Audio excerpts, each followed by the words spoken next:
যদি হাসিনার ক্যাঙ্গারু ট্রাইব্যুনালের মাধ্যমে মতিউর রহমান নিজামী রাজাকার হন, তাহলে তারেক রহমান আপনি নিজেও 21 গ্রেড হামলার মামলায় একজন হামলাকারী এবং একজন আসামি।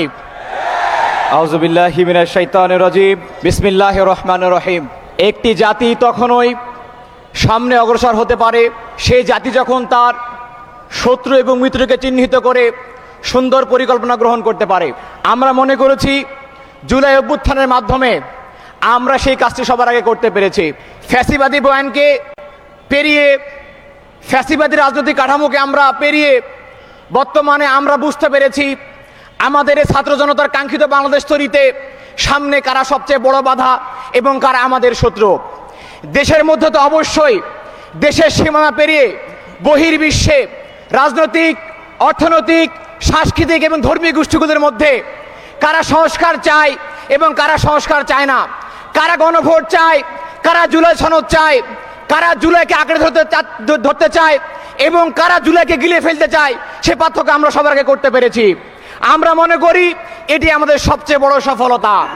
সম্মানিত ভাইরা, আমরা জনাব প্রধানমন্ত্রীকে বলতে চাই, যে কারণে আগামী দিনে আপনারা আমাদের উপরে হামলা করবেন, বর্তমানে হামলাগুলো করছেন, তার কারণ একটি ছিল, সেটি হলো আওয়ামী বয়ানকে আপনারা পুঁজি করে শহীদ মতিউর রহমান নিজামীকে আপনারা রাজাকার বানাচ্ছেন।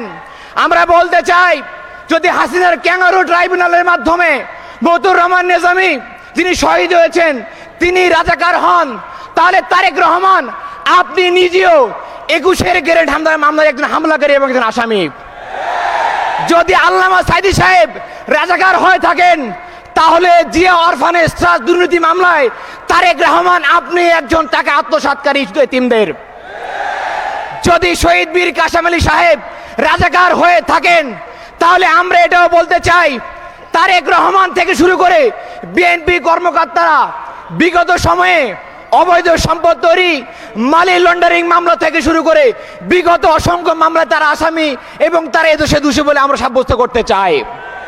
আমরা বলতে চাই, আর কত রক্ত চান? বিগত 5 মাসে 300 জন কর্মীকে আপনারা আপনাদের খুন করেছেন, 700 জন নাগরিককে আপনারা খুন করেছেন। শুধুমাত্র বিগত ঈদুল ফিতরে 148 কোটি টাকা আপনারা বাড়তি ভাড়া আদায় করেছেন। কত টাকা, কত টেন্ডার আপনাদের লাগবে?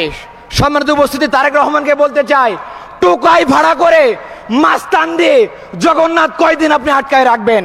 আলিয়া আপনি কয়দিন আটকায় রাখবেন?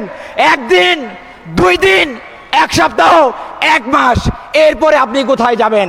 মনে রাখবেন, ছাত্র শিবিরের রক্তকে যারা জায়েজ মনে করেছে তারা ইতিহাসে সবচেয়ে বড় ভুল করেছে।